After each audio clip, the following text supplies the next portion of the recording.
Okay, Twin Flames. So I'm recording on Sunday night. I'm returning from my friend's house. She's my longtime friend. She's from Somalia.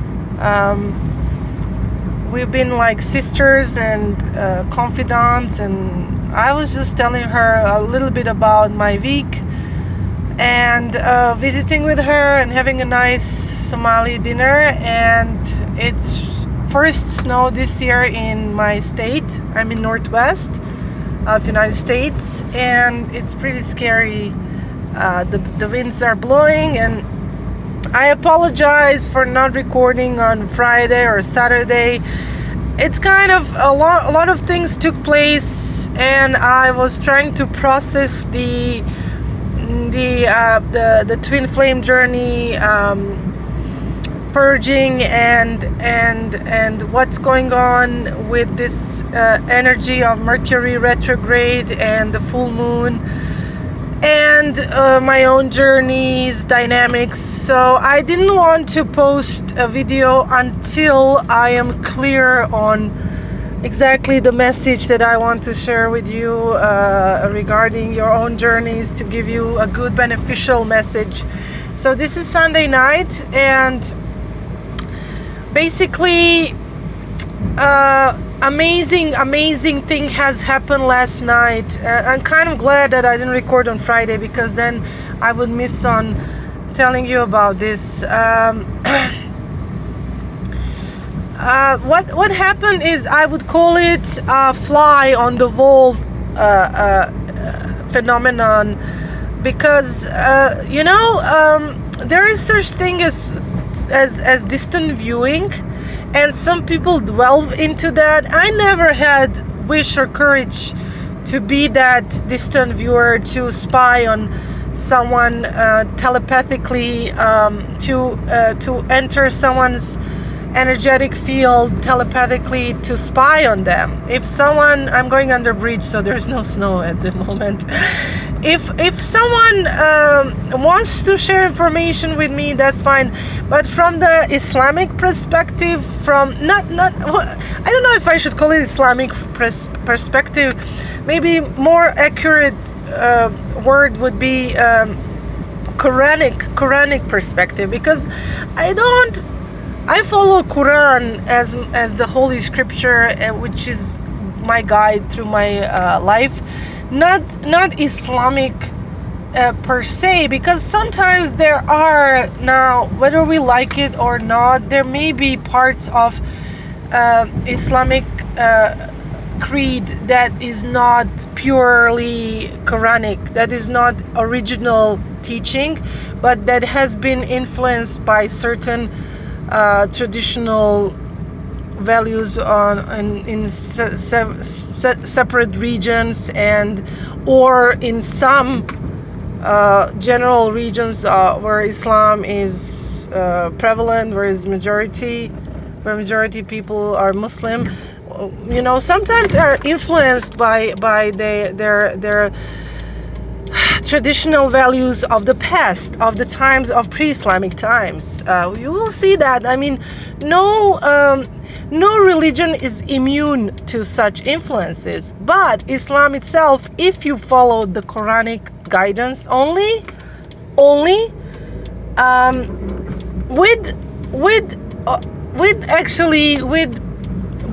because Quran itself will refer to the Bible, with occasional referrals to the Bible, because I will put the link below to explain in description that there is actually ayat, or the verse in the Quran, that says, if you cannot, basically what it says is, I'm trying to describe here what it says is, basically, if you cannot find the answer in the Quran, which is rarely, because if you try to look really, and if you put your pure intention into it, then you will get the answer in the Quran. It's like opening an email from God.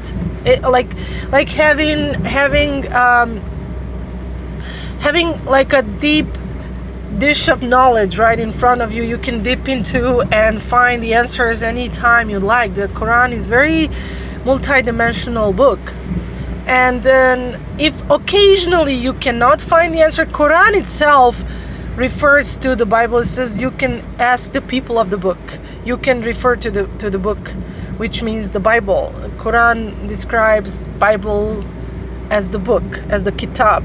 And so besides Quran and the Bible, I don't follow any other guidance, and my own, of course, intuition, which is given to me by Allah.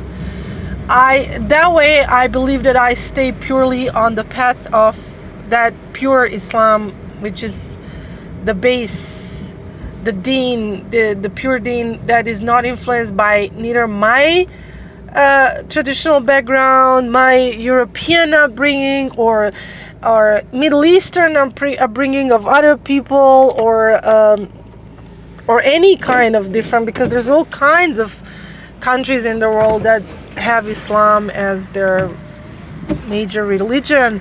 But sometimes these things are like these, they're all making same mistakes, or sometimes there's different customs and traditions that they either kept or they innovated later and just kind of adapted to the religion, and they think that this is the part of Islam. Many Muslims think they don't differentiate the things that are originally Islamic and things that have been added or were kept from the previous times. And the Quran warns about this in many verses or ayats. Quran warns about people who follow their forefathers, who follow the teachings of their ancestors. Ancestry followers are warned. There's warnings to the believers in many places in the Quran not to follow your ancestry, not to follow the previous mistakes of your forefathers, but which means if you want to follow Islam purely, you gotta forget, but my grandma did that and my grandpa had the superstition about that. No, I mean, that's because if we did that, we come from all kinds of different regions of the world. Imagine if you followed all of these. I mean, imagine, really, what about people who come from mixed marriages or multi-national families nowadays? Especially, we live in a global village. What if we followed every single stupid superstition from, what if your family is, I don't want to offend anyone here, I'm just going to give examples of some really strong traditional, groups that we have, let's say in United States. Let's say you have a family that nowadays consists of, you have someone Irish in your family, and they're they do have these omens and bad luck things or good luck things that they believe in. Then you have a Hindu in the family who will have little elephant and monkey and all kinds of idols and things that are worshipped. Then someone in your family is Catholic and they will worship a statue of Virgin Mary. Next one is a Buddhist, and then you have to have a little Buddha in your altar, and the list goes on and on and on. You would lose your mind if you followed all of these things that your family is following. Just take think about that. So what Islam is doing is eliminating all this confusion, all these previous all this previous bull that you have been taught by your ancestors, fears and superstitions and things that block you and paralyze you. And I've seen actually people, I know nowadays that's less and less, but there are still areas in the world that you would consider, in Europe you would consider Europe to be pretty modern, like Western Europe, and you will find still places where people will even in the city, even the city people, where they would like, if the black cat crossed the road, they would actually not go to work. They will return home. They would decide to go on a different road or something. And this is how much they get paralyzed by this traditional teaching that is instilled in their head. It's like, it's stuck for generations. You can't just, like, they put fear into you. And mostly I'm talking about negative and bad omens. Like, if it's a positive thing, I don't see nothing wrong, like, to keep it if it cheers you up. Like, some people say if you see a ladybug, it means you're gonna get married soon. You may or you may not, but it's kind of, if it's gonna cheer you up, it's like a positive omen. I don't see such a bad, it's not so bad. But I'm talking mostly about negative ones. And then, let's say, for example, let me give you an example in Islam. This is not superstitious, but these stuck up traditions that are destroying people's lives in this time, and they still today, you won't believe. And what you may guess what I'm gonna say, what I'm gonna mention now is arranged marriages. There is absolutely nowhere in Islam itself. I mean, every marriage is arranged to the certain level. The wedding is arranged, certainly. Like, you have to arrange things. You have to plan things. Depends on the size of your wedding, depends on your modesty, and do you really care about the wedding itself or the marriage afterwards? What is more important to you, But I don't blame people being influenced by today's Western society, making a big fuss about wedding and show off and all that. It's personal choice. But to a certain level, every marriage is arranged to the certain point. But the actual arrangement from the point of two people meeting is not Islamic. I repeat that, it's not from Islam, because first of all, that I'm gonna go and be straightforward right now. If any Muslims are watching this, my brothers and sisters in Islam, I tell you right now, I believe this very strongly, that if you know the word shirk, the shirk means idolatry, or setting partners next to the God, next to Allah, making someone as important in your life as God. Worshipping someone besides God is the greatest sin in Islam, and it's the only sin that God says will not be forgiven, no matter, it's the sin that doesn't have any expiation for. You can't. You have to answer to God for this sin.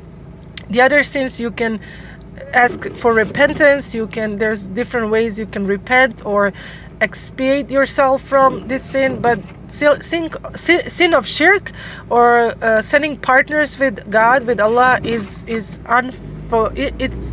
God says He doesn't forgive this. He is only one, and He wants to be the only.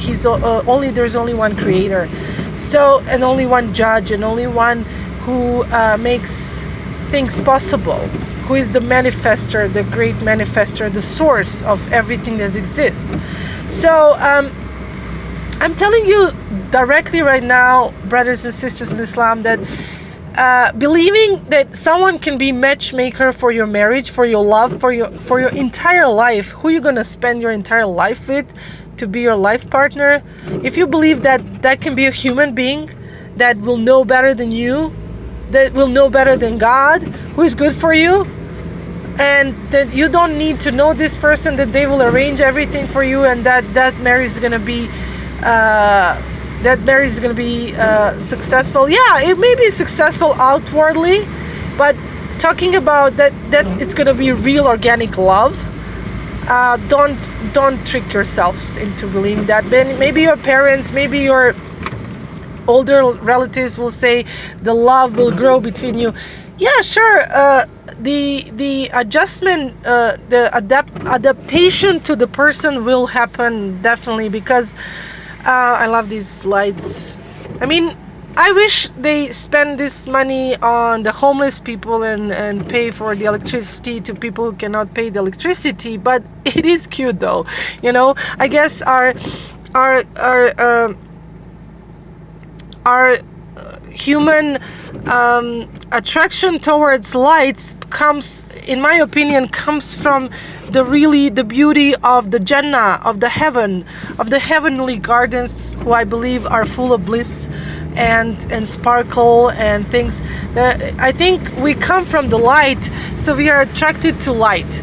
But like one song I mentioned in my previous video says, do not, like, it's the song about black butterfly, or the night moth, who flies into the fire, into the fake light of the candle lights at night, instead of waiting for the morning for the sunshine to be a real butterfly, and then he gets burned. This is the human, I believe, human nature is to love these artificial lights more than the real lights that are in the stars, in the sky. We don't realize that there's sparkles on the oceans and all kinds of beautiful creations that are like our own souls that have lights inside. We see this artificial light much better because our eyes are adjusted more to artificial lighting, and we are more amazed by artificial lighting, while we should be amazed by these snowflakes. They're so sparkly in the morning, and they will give you a shine. And this is God's ornaments, God's own Christmas or whatever. I don't believe in Christmas, but I mean, well, I believe Jesus was born in August because there's no such thing as sheep, little baby sheep being born in December. If they were born in December, they would die. So there's no, even through the Christian tradition that says that there were little baby lambs and he was born in the stable amongst the lambs, it doesn't make any sense, because anyone who ever had sheep would know that sheep are born later in the spring, and there's another like a group of sheep, they will have another set of babies in late summer, but never in December. Definitely there are no babies in December. So it doesn't make sense. The story doesn't, I cannot buy the story. I never did. Even when I was a kid, I didn't buy the story, because coming from and I'm sorry I went off the subject, but it's just, I want to explain why I congratulate my neighbors, and I will even buy gifts for my good neighbors, but I cannot lie. I don't believe the Christmas is on December 24th or 25th, and so I don't really actually celebrate per se. Yeah, and I'm Muslim. I'm not supposed to, but that's not the only reason why I don't celebrate, because I'm Muslim. I would celebrate it even though if I was Muslim, if I believed in it, because I love Thanksgiving dinner. It's kind of family deal, and it's not really a religious holiday, so I celebrate Thanksgiving.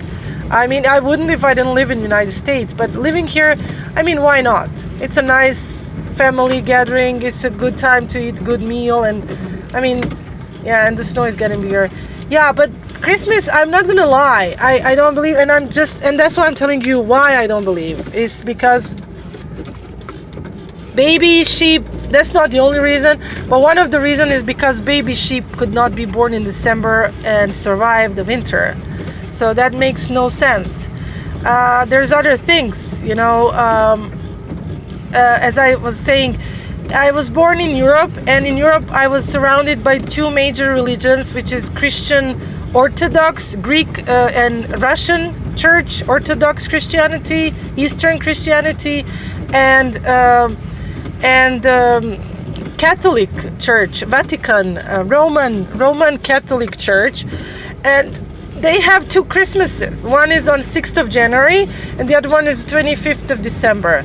So there's two dates. One of them must be wrong, or both of them are wrong. Then also Orthodox Christians will put little baby Jesus in the cave. They believe that they depict the what we call the manger scene. They put it in the cave, while Catholics will put it in a stable, in an actual animal house where the cows are, sheep, camels, whatever, And there's a very important detail in the Quran that says the Virgin Mary was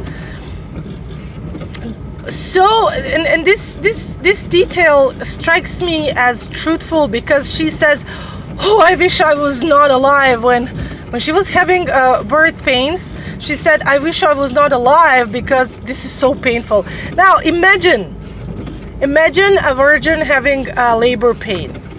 This must have been the hardest labor ever in the history of labors. Okay, so how is it possible? I have to press four wheel, something that I have similar to four wheel on my car, so I'm gonna turn. So imagine her pain, and in the Quran she says, "I wish I was never born. This pain is unbearable." And this sounds true to me that she said that. And then she heard angels say to shake the tree, a palm tree that she was under, and if she ran away from the family, as Christians say, and as Muslims agree, that she ran away because she didn't want anybody to see her pregnant, and I don't think she wanted anybody to see her give birth as well.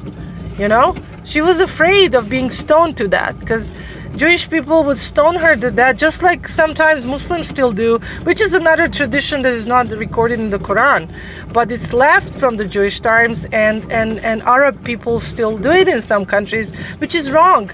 Quran says adultery punishment is completely different. It's definitely not death by stoning. It's never mentioned in the Quran. There's no death by stoning mentioned in the Quran, but it's done.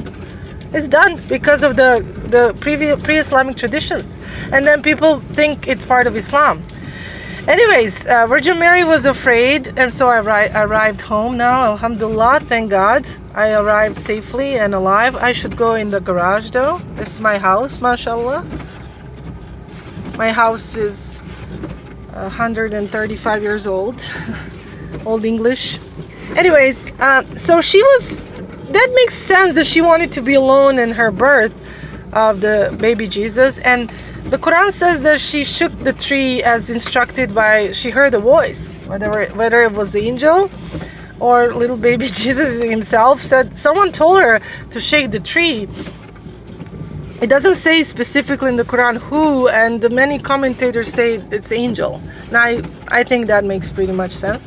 That angel told her to do that, and when she did that, the dates, the ripe dates fell on her and she ate them. And today scientists prove that dates are one of the best nutritional foods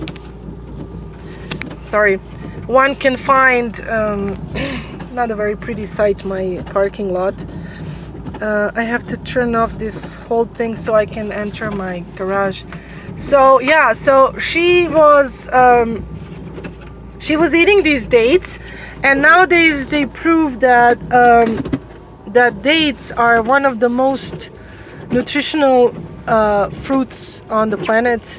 And it says in the Quran that she regained her strength. And that she became a little bit, she felt a little bit better. So she was alone, according to Quran. Not only that she was alone, but she ate dates, which cannot be eaten in any other period but summer. So that's why I don't believe Christmas was. The Christmas is in December, okay? And where was I? I want to say now, so I still, respect my neighbors, and I think it's time for a celebration and all that. But it's basically the Christmas lights and all that. Like, I have these on my house all year round. Seriously, it's not just now. They're always on. I like them.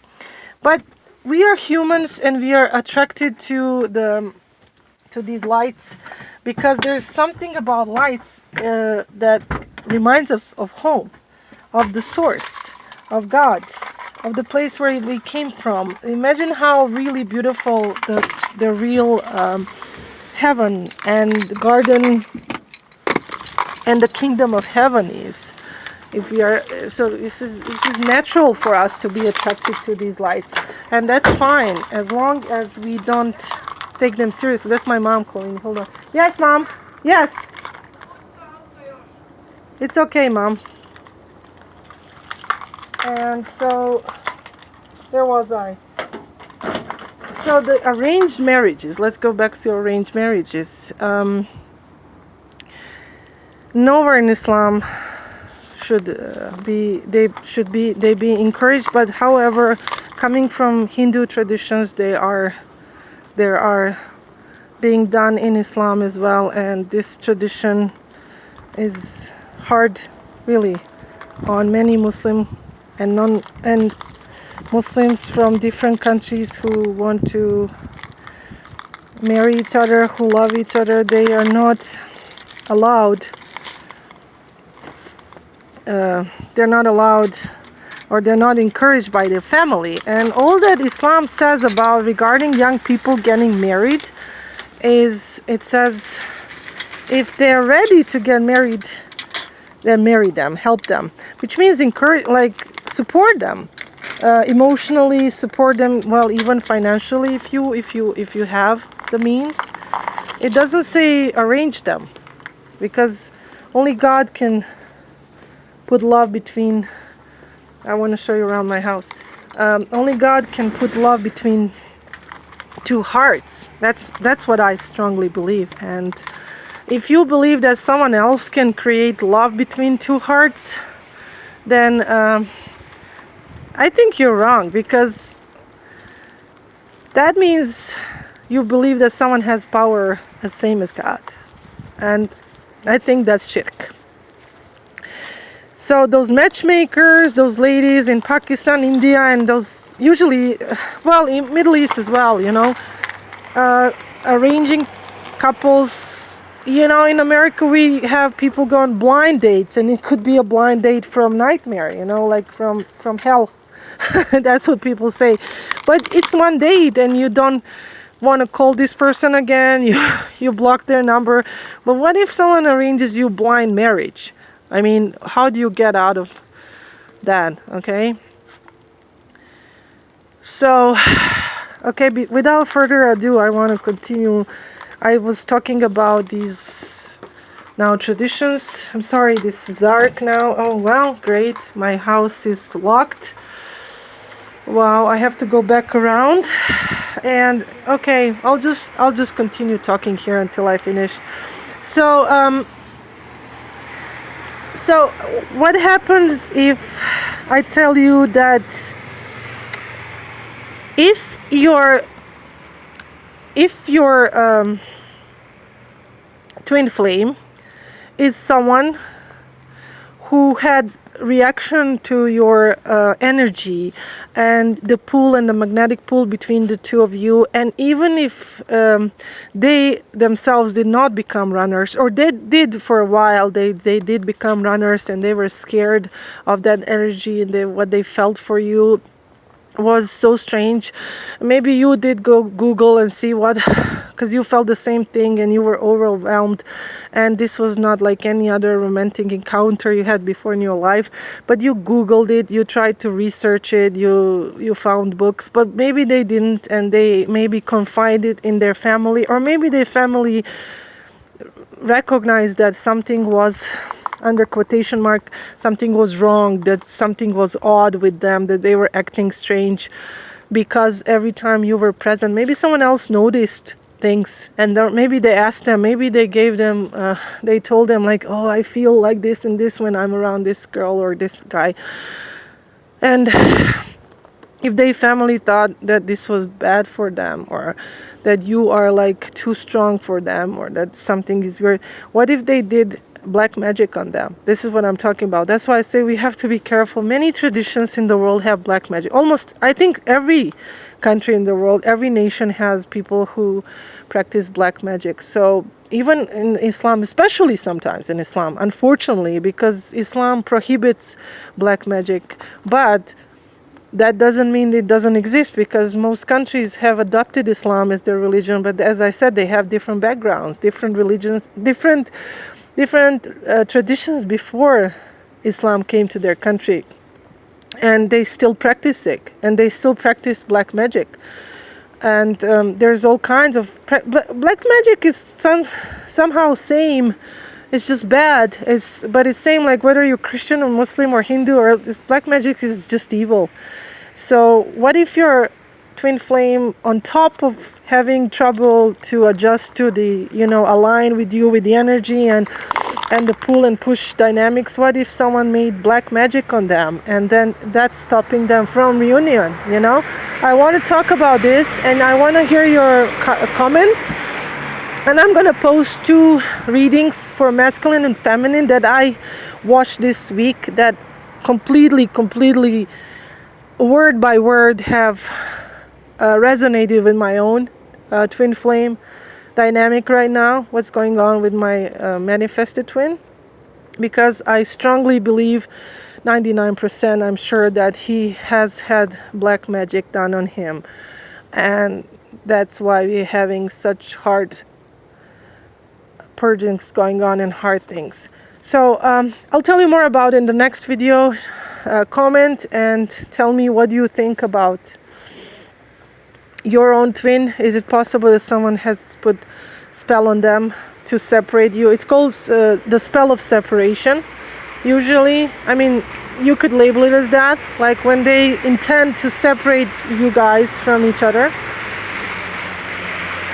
I guess there's different ways. I don't want to know, because I don't want to do black magic, but I guess I've just kind of little bit read about it to see what could be done, because I think my twin flame, my manifest twin flame, ate something, and I think that my organic twin, I'm 100% sure my organic twin has had black magic, which pushed him away from not only me but from his own family. And so we'll discuss that, because I already am on the minute, like I'm going into 33rd minute. It's pretty long. I won't bug you anymore.